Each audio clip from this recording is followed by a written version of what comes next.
Mirdita, ky vit shkollor do t'jetë viti edhe i adresimit të situatës me klasat kolektive. Janë klasa ku mësojnë fëmijë të grup moshave të ndryshme në të gjithë Shqipërinë. Kjo situatë sigurisht nuk është një situatë e re, është një situatë që ka bashkëshoqëruar arsimin për vite. Planet madje për rajonalizimin dhe racionalizimin e shkollave me klasa kolektive kanë qenë prezente edhe kur kjo ministri drejtohej nga opozita. Por nuk patën jo vetëm kurajon të fillonin dhe të realizonin këto plane, për të adresuar një proces të jetë vështirë, por shumë të lehshëm, por madje nuk guxuan as edhe t'i përmendnin në fjalimet e tyre publike klasat kolektive në vend. Ne jo vetëm nuk do të heshtim, por e dim që as nuk mjafton edhe vetëm të flasësh.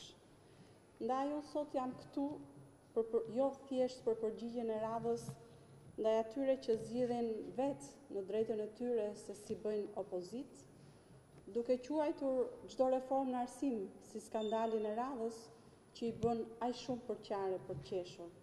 Unë jam sot këtu për ju dashur prindër e mësues Shqipërisë, me dëshirën maksimale për të bashkëpunuar, për të dhënë llogari, por edhe me ftesën.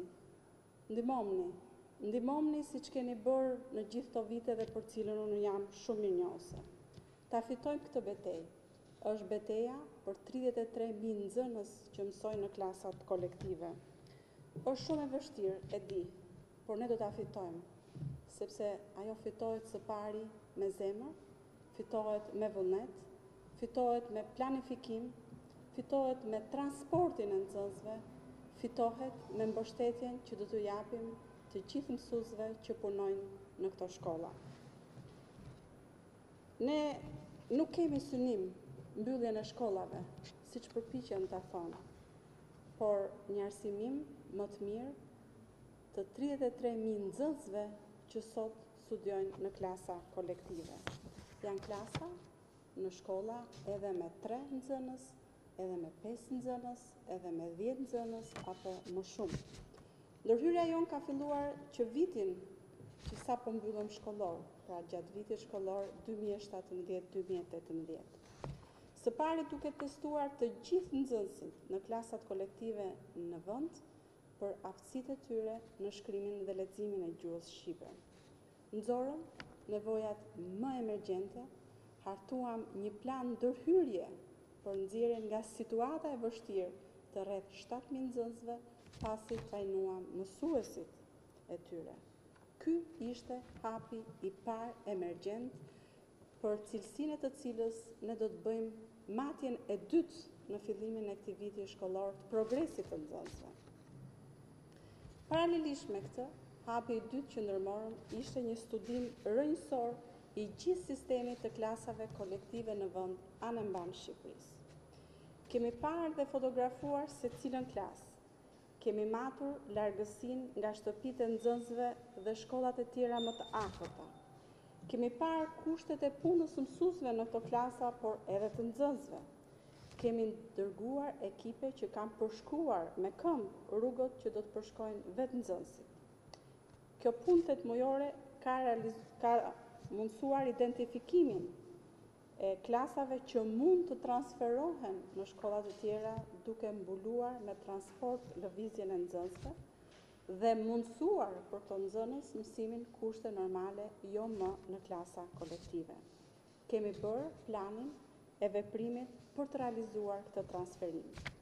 Hapi i tretë që po ndodh tani është pikërisht jo vetëm dalja e urdhrit për transferimin e nxënësve në shkollat më të afërta, por edhe për gjithë procesi i sistemimit të mësuesve të këtyre nxënësve në këto klasa, për cilën unë kam mirënjohjen më të thellë dhe kursesi nuk do të lejonim që këta mësues që për vite të tëra kanë punuar në kushte të jetë vështira në zonat thella, duke përshkruar kilometra rrugë shpeshherë edhe më këmbë, të dalin jashtë sistemit. Jo, ato do të jenë mësues që do të vijojnë të punojnë në misionin e tyre në sistemin arsimor, në projekte, qoftë duke bërë pjesë të mësimit në shkollat ku përqendrohen nxënësit që vinë nga klasat kolektive, apo në projektin ton Bëjmë detyrat e shtëpisë. Kolegët tanë nga opozita nuk kanë se si të mërziten në fakt për cilësinë dhe nuk mërziten nga ato që dëgjojmë thonë për cilësinë e nxënësve që mësojnë në klasat kolektive. Thjesht ata duhet t'i përdorin ata për të goditur punën e qeverisë. Ndaj dhe përpiqen ta përcjellojnë këtë proces transferimi duke e keq interpretuar siç ata dinë ta bëjnë.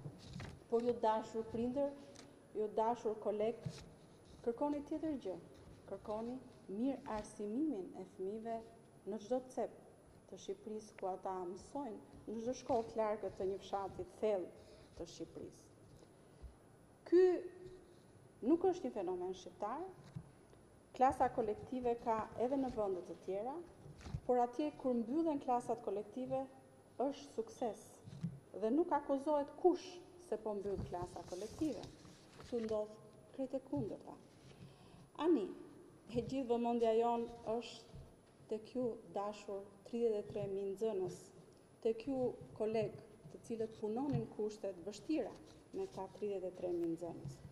Ndaj, paralelisht, nuk kemi ndalur edhe duke studiuar modelet më të mira që bota ofron, në mënyrë që të kemi një situatë të re edhe në ato shkolla ku e kemi të pamundur këtë vit të mbyllim klasat kolektive. Ky është dhe hapi i katërt i ndërhyrjes sonë.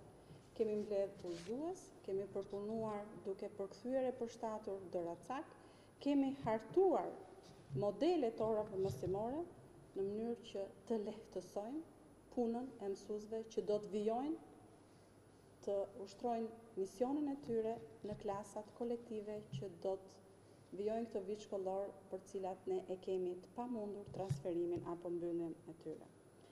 Gjithashtu themelojmë rrjetin e mësuesve të klasave kolektive në mënyrë që ato të kenë mundësi të ndajnë, të diskutojnë dhe të realizojnë përmes këtij diskutimi momente ndryshme kapërcimit vështirësisë në punën e tyre në klasat kolektive. Do doja në fund të falenderoja të gjithë ata drejtues vendor për mbështetjen e dhënë në këtë proces, jo vetëm për diskutimin, dialogimin, por edhe mbështetjen për të mundësuar transportin e nxënësve. E di që është një proces i vështirë, por bashkërisht ne do ta fitojmë. Është vetëm hapi i parë. Kemi ende shumë për të bërë. Faleminderit.